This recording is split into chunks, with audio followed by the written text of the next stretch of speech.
لله ما في السماوات وما في الأرض، وإن تبدوا ما في أنفسكم أو تخفوه يحاسبكم به الله فيغفر لمن يشاء ويعذب من يشاء، والله على كل شيء قدير.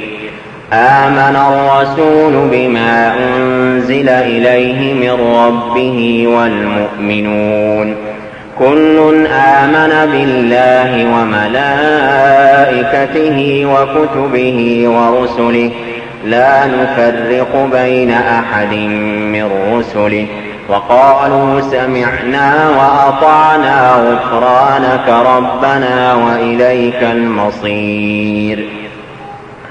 لا يكلف الله نفسا إلا